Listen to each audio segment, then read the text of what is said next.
नमस्कार दोस्तों, स्वागत है आप सब लोगों का फीफा जायंट में। और अगर आप चैनल पर नए हो तो प्लीज़ चैनल को सब्सक्राइब कर लीजिएगा, क्योंकि मैं इंडियन फुटबॉल के लिए एक फैन बेस क्रिएट करना चाहता हूँ, इंडियन फुटबॉल के लिए एक सपोर्ट तैयार करना चाहता हूँ, इसलिए प्लीज़ चैनल को सब्सक्राइब कर लीजिएगा। तो दोस्तों, कल रात मैच हुआ कतर और इंडिया का, और हम कतर से 1-0 से मैच हार गए।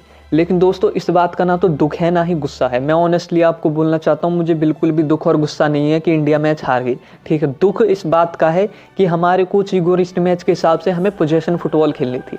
लेकिन दोस्तों, जिसने भी वो मैच देखा कल रात, जिसने भी कतर और इंडिया का मैच देखा, उसको पता होगा कि हमारे प्लेयरों के बीच में कोई तालमेल ही नजर नहीं आ रहा था।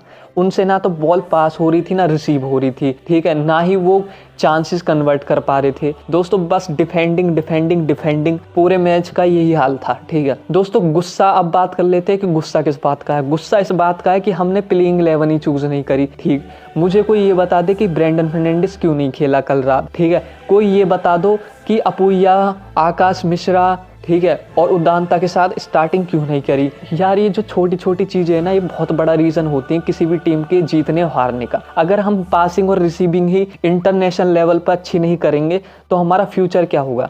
ठीक है, गुस्सा और दुख दोस्तों इस बात का है, ना कि इस बात का कि हम मैच हार गए। अब बात कर लेते हैं दो सुपरस्टार प्लेयर्स की। जी हाँ दोस्तों, दो बहुत कमाल के प्लेयरों की, जिन्होंने बहुत ही शानदार परफॉर्मेंस दिखाया कल रात। और आपको जानकर हैरानी होगी कि ये जो दो प्लेयर है ना, ये कतर की साइड से नहीं है, ये इंडिया की साइड से हैं। और इनका नाम जानकर आपको और भी ज्यादा हैरानी होगी। ठीक है, इनका नाम है राहुल भैके और मनवीर सिंह। राहुल भैके की मैं जितनी तारीफ करूं उतना कम है, और मनवीर सिंह की तो मैं जितनी तारीफों के पुल बांधूं उतने कम है। सबसे पहले मैं राहुल भैके की बात कर लेता हूं, क्योंकि सबसे बेहतरीन परफॉर्मेंस उसका ही रहा है। उस बंदे का परफॉर्मेंस इतना कमाल का रहा था कि 15 मिनट था, वो केवल 15-18 मिनट था वो पिच पर, और इतने में उसने डिसाइड करवा दिया कि कौन सी टीम मैच जीतेगी।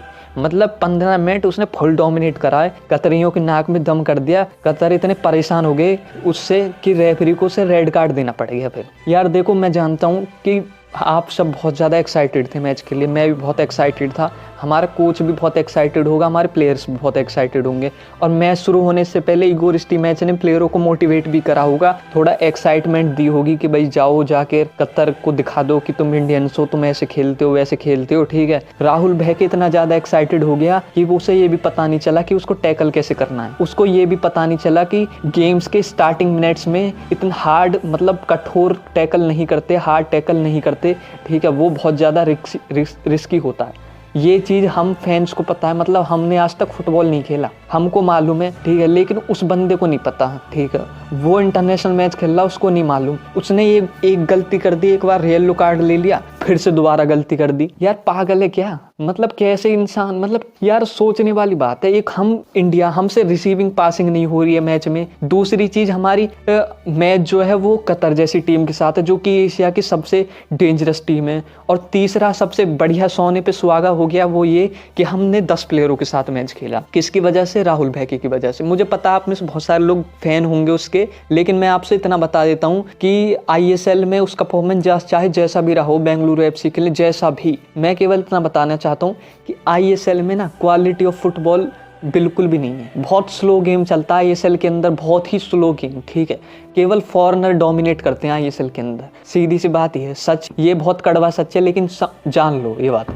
और दूसरी चीज बात कर लेते हैं हम मनवीर सिंह की। यार मनवीर सिंह की मैं क्या ही बात करूं, मुझे पता है मनवीर के भी आप बहुत ही ज्यादा, मनवीर सिंह को खिलाओ, उदानता को मत खिलाओ, मनवीर को खिलाओ, सुनील छेत्री को मत खिलाओ, मनवीर को खिलाओ, क्योंकि मनवीर ने जो है ओमान के खिलाफ एक गोल मार दिया था। अबे यार कैसे लोग यार तुम लोग, मुझे एक बात बताओ, ओमान के खिलाफ उसने गोल कैसे मारा था? क्रॉसेस निकाल के मारा था क्या? मेसी रोनाल्डो की तरह उस 4-5 प्लेयरों को बीट कर दिया था? विपिन सिंह ने क्रॉस बनाया था, उसने बस हेडर मार दिया। एक प्लेयर, एक फुटबॉलर, अगर मैं आज से फुटबॉल खेलना शुरू करूं, आप फुटबॉल खेलना शुरू करो ना, तो कुछ बेसिक चीजें तो प्लेयर को समझ में आ जाती है। तो पासिंग और रिसीविंग, और दूसरा हेडर कैसे मारना होता है। किसी की भी थोड़ी बहुत हाइट सही होगी, ठीक है, उछल कर हेडर मार देगा, उसका मतलब ये नहीं है कि वो बहुत ही अच्छा प्लेयर हो गया, उसने तो रोनाल्डो मेसी को फेल कर दिया, वो तो सुनील छेत्री की रिप्लेसमेंट है। ठीक है, दूसरा मैं बताना चाहता हूँ कि ईशान पंडिता की बहुत हाइप क्रिएट कर रखी है तुम लोगों ने। यार देखो, मैं ना केवल सच बताता हूँ, अगर किसी को बुरा लगा हो तो सॉरी, है ना, और किसी को ज्यादा बुरा लगा हो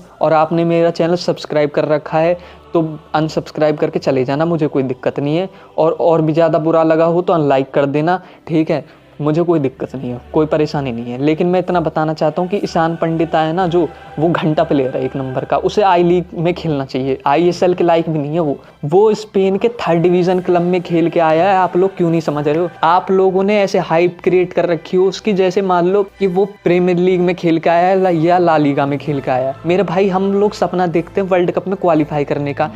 हम क्या 3rd डिवीजन क्लब में खेलने वाले प्लेयरों के साथ वर्ल्ड कप में क्वालिफाई करेंगे? यार कैसी बात करते हो आप सब लोग, ठीक है। और मनवीर की मैं बात करूं यार, रात वाला अगर मैच देखा होगा ना किसी ने, रात वाला, तो आपको ध्यान होगा कि 2-3 चांस मिले थे और वो 2-3 चांस केवल मनवीर को ही मिले थे। और एक जो सबसे पहला चांस मिला था ना हमें, जो एक बहुत ही शानदार क्रॉस बनाया था विपिन सिंह ने, नहीं आशिक कुरनियान ने एक बहुत ही बेहतरीन क्रॉस बनाया था और केवल बॉल टच करनी थी, टच करते ही बॉल गोल में निकल जाती, लेकिन उस मनवीर पे इतना भी नहीं हुआ, ठीक है। वैसे हाइप क्रिएट कर रखी है, वैसे वो सुनील छेत्री की रिप्लेसमेंट है, ठीक है। यार मुझे समझ नहीं आता ये कैसे प्लेयर है ना।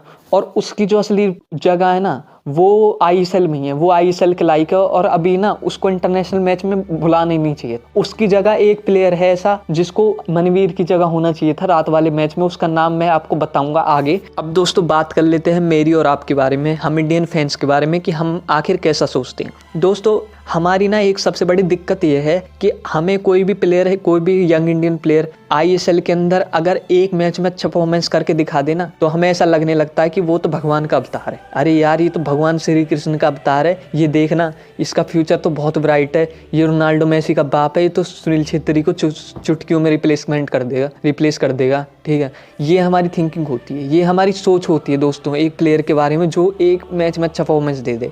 लेकिन दोस्तों मैं आपको एक चीज़ बताना चाहता हूँ यहाँ पर कि ISL की ना कोई औकात नहीं है। इंटरनेशनल मैचेस बहुत फास्ट होते हैं, ISL बहुत स्लो होता है। ISL दुनिया की 4थी सबसे पॉपुलर लीग है, लेकिन दोस्तों जहाँ बात करें हम क्वालिटी ऑफ फुटबॉल की, वो ISL के अंदर बिल्कुल भी नहीं है। इसीलिए इसी कारण की वजह से आज हम इंटरनेशनल मैचेस में इतने ज़्यादा सक्सेसफुल नहीं है, ना ही हमारी पूरी टीम है, ना ही हमारा कोई यंग प्लेयर है, ठीक है। और दूसरी चीज़ मैं बताऊं आपकी हमारी दिक्कत क्या है। हमारी दिक्कत ये है कि हम बहुत ही आसानी से सेटिस्फाई हो जाते हैं, ठीक है। हमने एक अच्छी टीम के साथ ड्रॉ खेल लिया, हम इतने अच्छे सेटिस्फाई हो जाते हैं कि यार हमने तो कतर के साथ ड्रॉ खेल लिया, अरे अब देखना अब तो बहुत आगे निकल जाएंगे हम। लेकिन क्या हुआ उस ड्रॉ के बाद, क्या हुआ मैं आपसे पूछता हूँ, उस ड्रॉ के बाद क्या हुआ? कतर के ड्रॉ के बाद हम बांग्लादेश से ड्रॉ खेले, हम अफगानिस्तान से ड्रॉ खेले, हम ओमान से दोनों मैच हार गए वर्ल्ड कप क्वालिफायर्स के, और हम ओमान के साथ फ्रेंडली मैच में ड्रॉ खेला और UAE से हमने 6-0 से मैच हार गए। कोई इंप्रूवमेंट आया? मैं आपसे पूछता हूँ कि हमने जो कतर के साथ ड्रॉ खेला, उस ड्रॉ के बाद कोई इंप्रूवमेंट आया इंडियन फुटबॉल में? कुछ इंप्रूवमेंट नहीं आया। उस वक्त भी हमारी जो रैंकिंग थी फीफा रैंकिंग, वो 100 के आसपास थी, आज भी हमारी फीफा रैंकिंग 105 है। कोई इंप्रूवमेंट आया रैंकिंग में? कुछ इंप्रूवमेंट नहीं आया। प्लेयर्स में कोई इंप्रूवमेंट आया? कुछ इंप्रूवमेंट नहीं आया। AIFF की सोच में कोई इंप्रूवमेंट आया? कुछ इंप्रूवमेंट नहीं आया। तो दोस्तों हमें क्या फ़ायदा हुआ उस कतर के साथ ड्रॉ खेलने का? कुछ फ़ायदा नहीं हुआ। तो आपकी और मेरी इसी सेटिस्फेक्शन का बहुत फ़ायदा उठाया जा रहा है। कोच इगोर स्टीम मैच को ये चीज़, लास्ट मैच जो हमने ड्रॉ खेला था ना कतर के साथ, से ये चीज़ अच्छी तरह से उसे समझ में आ गई कि इंडियन फैंस को सेटिस्फाई करना बहुत आसान है। इसलिए उसने क्या करा, रात हमको खुश करने के लिए उसने स्ट्रेटेजी बनाई कि हम कतर के साथ ड्रॉ खेलेंगे, और इसीलिए उसने सारे प्लेयर जो है वो डिफेंडिंग में लगा दिए। 11 के 11 प्लेयर दोस्तों डिफेंड कर रहे थे। सोचो आप, जब तक राहुल भैके को रेड कार्ड नहीं मिला था तब तक 11 प्लेयर डिफेंड कर रहे थे, और जब राहुल भैके बाहर चला गया उसके बाद 10 के 10 प्लेयर डिफेंड कर रहे थे।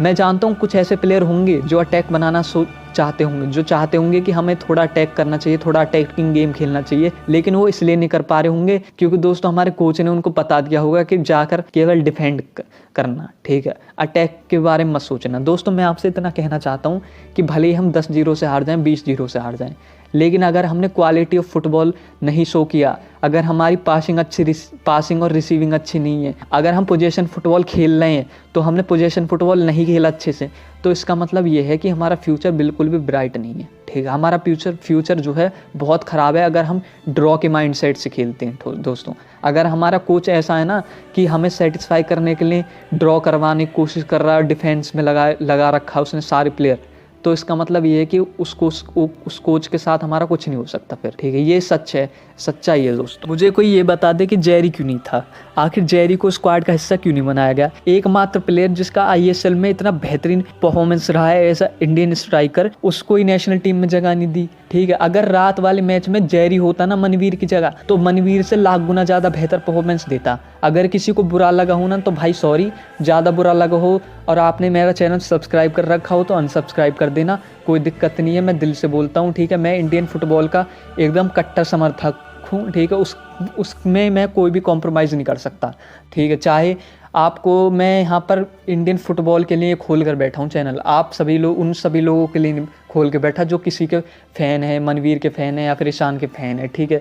तो अगर किसी को और ज़्यादा बुरा लगे तो अनलाइक कर देना, कोई दिक्कत नहीं है। लेकिन मैं फिर से यही कहूँगा कि जेरी को होना चाहिए था और मनवीर की जगह होना चाहिए था, और रिज़ल्ट बहुत डिफरेंट होता दोस्तों अगर जेरी होता तो।